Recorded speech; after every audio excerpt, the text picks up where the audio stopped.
नमस्कार। India debate में आप सबका स्वागत है। मैं हूं आशुतोष पाठक। मित्रों, अभी जो मैसेज आ रहे हैं उसमें मैं ये देख रहा हूं कि सामने से, एक सेकंड जरा होल्ड करिए, मूल विषय पे जरा बाद में आएंगे। एक संदेश आ रहा है कि दिल्ली बुलाया गया, नोटिस जारी किया, दिल्ली बुलाया, मोबाइल जब्त कर लिया, इस तरह से पूछता है आज की क्या माल मानो एक उग्रवादी हूं, पैसा क्यों जमा किया, क्यों मांग रहे हो, यह हाल है। दिल्ली बुलाया, मोबाइल जारी किया, सीआरसी ने नोटिस जारी किया, दिल्ली बुलाया, मोबाइल फोन जब्त कर लिया और इस तरह से पूछताछ किया कि बर्बादी से पूछताछ किया जाता है जैसे। एक कब आपको नोटिस आया था? KJFF गेमर साहब, आप तो गेम खेलने वाले लगते हैं, आप गेमर लिख रहे हैं। सीआरसी से क्या नोटिस आया था बताइए।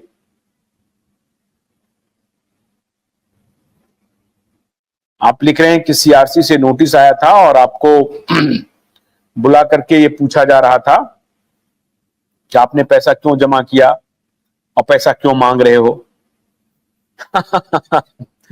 पैसा जमा क्यों किया था और पैसा क्यों मांग रहे हो, ये सीआरसी आपसे पूछ रहा है। तो अद्भुत बात है। खैर, इस विषय में जो भी आपको कहना है आप या तो चैट बॉक्स में हमें बताइए या हमारा जो लिंक शेयर कर दीजिए। जुड़ने का लाइव, अगर आप जुड़ सकते हैं तो लाइव भी जुड़ सकते हैं हमारे साथ। जुड़ जाइए अगर लाइव जुड़ना हो तो। अब आते हैं अपने मूल विषय पे। मित्रों, आज एक विज्ञापन आया है और यह विज्ञापन सोशल मीडिया पर बहुत वायरल हो रहा है। विज्ञापन है, ये देखिए, ये हिंदुस्तान का विज्ञापन है और आपको दूसरे अखबार की भी प्रति हम आपको दिखा रहे हैं। ये प्रभात खबर का है। ये भारतीय जनता पार्टी का प्रण, और इसलिए मैंने कहा कि क्यूवाइब को केंद्र सरकार बहुत सीरियसली देखती है, गंभीरता से देखती है और आपकी एक एक बात को वो समझ भी रही है, जान भी रही है। क्यूवाइब जो लगातार पिछले एक साल, अब एक साल से ज्यादा हो गए, एक साल से जो अभियान शुरू किया, आज उसका असर आपको दिखाई पड़ रहा है। अनीता कुमारी कह रही है पाठक सर नमस्कार। नमस्कार। संदीप शर्मा कह रहे हैं आशुतोष जी नमस्कार। नमस्कार आप सबको। गजेंद्र कह रहे हैं कि सर पैसा मिलेगा ना? बिल्कुल मिलेगा। अब हम नहीं कह रहे हैं, ये तो प्रधानमंत्री कह रहे हैं। अब इलेक्शन के डर से इनको जहां जहां ये जाते हैं, अब हमने तो इतना तो किया ही है कि क्यूवाइब नेटवर्क ने पूरे देश भर में जिस प्रकार से निवेशकों के साथ खड़ा हुआ और जिस प्रकार से निवेशकों ने खुद को खड़ा किया है, आज जो अलग अलग आंदोलन, जो मोर्चा बना है, संयुक्त जन आंदोलन मोर्चा या दूसरे जो संगठन बने हैं, वो उन सब ने मिलकर जिस प्रकार से माहौल बनाया हमारे साथ मिलकर के, उसके बाद सरकार की ये जिम्मेदारी हो गई कि अब अगर इस प्रकरण को हम टालने की कोशिश करेंगे तो इससे उनका नुकसान होगा। और पिछले लोकसभा चुनाव में उनको नुकसान झेलना भी पड़ा। आपको याद होगा कि ठीक लोकसभा चुनाव के पहले कैसे संयुक्त जन आंदोलन मोर्चा के बहुत सारे जो नेता थे उनको कैसे नजरबंद किया गया। और मुझे याद है कि जब मुझे भी फोन आया था IB उत्तर प्रदेश की तरफ से कि आप इस व्यक्ति को जानते हैं, कितने दिन से जानते हैं, और इस सब बारे में उन्होंने मुझसे भी पूछताछ की थी। वो उत्तर प्रदेश IB के लोग थे। और मुझे याद है कि अभयदेव शुक्ला को उन्होंने बस्ती में नजरबंद किया था और दिल्ली में एक और जो मिश्रा थे उनको नजरबंद किया था। तो ऐसे जो भी नेता थे उनको लगातार सरकार की इंटेलिजेंस एजेंसी और सुरक्षा के जो और दूसरी अन्य एजेंसी थी, पुलिस थी, वो उनको नजरबंद करके रख रही थी। नजरबंद करके क्यों रख रही थी? इसका मतलब है कि उनको मालूम था कि इनकी जो संख्या बल है वो इतनी है कि अगर हम इनको रोकेंगे नहीं तो हमारे कैंपेन में जहां कहीं भी हमारी रैली होगी, हमारी सभाएं होंगी, वहां वो डिस्टर्ब करेंगे। तो इनकी क्षमता से सरकार भी डरी हुई थी।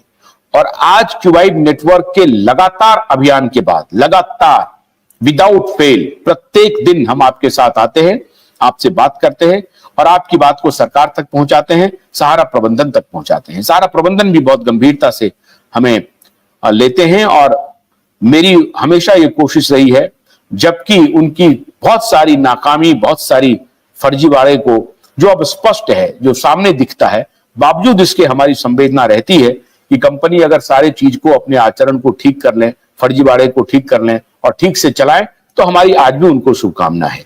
मैं चाहता हूं कि सहारा दोबारा से खड़ी हो जाए और लोगों का सहारा बने और खुद भी आगे बढ़े। खैर, लेकिन अब ये भाजपा का प्रण आपके सामने स्क्रीन पर जो पोस्टर दिख रहा है वो है सहारा निवेशकों का पाई पाई होगा वापस। ये अखबारों के फ्रंट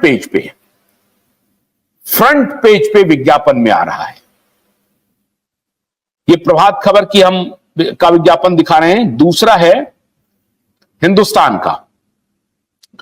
और ये प्रभात खबर का जो विज्ञापन है, हिंदुस्तान का जो विज्ञापन है, ये विज्ञापन छपा है झारखंड में। झारखंड के जितने भी संस्करण हैं हिंदुस्तान के और प्रभात खबर के, दूसरे अखबार भी होंगे, जाहिर है उनको भी मिला होगा। हमारे पास ये 2 प्रति मौजूद है, तो ये मैं आपको दिखा रहा हूं।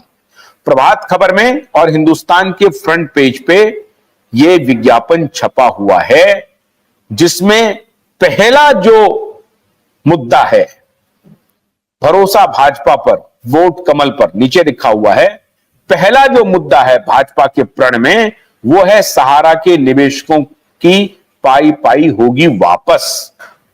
ये दावा है, ये पहला प्रण है, ये भाजपा का प्रण है, ये मेरा प्रण नहीं है, मैं कह रहा हूं आपको।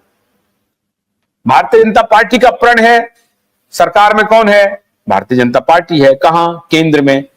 और झारखंड में वो सरकार बनाना चाहती है, इसलिए केंद्र के दावे को वो झारखंड में कह रही है कि हम भारतीय जनता पार्टी के लोग, जिसकी सरकार केंद्र में है, अलायंस की सरकार है, एनडीए की सरकार है, लेकिन केंद्र में जिसकी सरकार है, जो बड़ी पार्टी है भारतीय जनता पार्टी, वो मैं दावा कर रहा हूं कि मैं सहारा के निवेशकों का पाई पाई वापस करूंगा। और दूसरा है 65,000 पारा शिक्षक के बारे में जो विज्ञापन है वो है। अब आप इसी से कल्पना कीजिए कि कैसे सरकार को विज्ञापन देकर के यह बताना पड़ रहा है, डर गई है सरकार। सरकार को लग रहा है कि इतने निवेशकों की संख्या है झारखंड और बिहार में कि अगर इनकी नाराजगी हुई तो हमें चुनाव में इसका नुकसान भुगतना पड़ेगा। लेकिन इसका अगला पहलू क्या है मित्रों? अगला पहलू है SFIO, serious fraud investigation office. Serious fraud investigation office ने यह कंफर्म कर दिया है कि सहारा में 2010 के बाद, खासतौर से 2012 के बाद, काफी कुछ फाइनेंशियल इररेगुलरिटीज हुई है। अगर मैं सीधे तौर पर यह कहूं कि घपला हुआ है तो बहुत अतिशयोक्ति नहीं होगी, लेकिन मैं घपले शब्द से बचता हूं और मैं ये कह रहा हूं कि फाइनेंशियल इररेगुलरिटीज हुई है, अनियमितताएं हुई है। हालांकि एक चीज की नियमितता रही, एक चीज लगातार जारी रहा, वो रहा फ्रॉड का। लेकिन फिर भी मैं ये कह रहा हूं कि ये अनियमितता रही।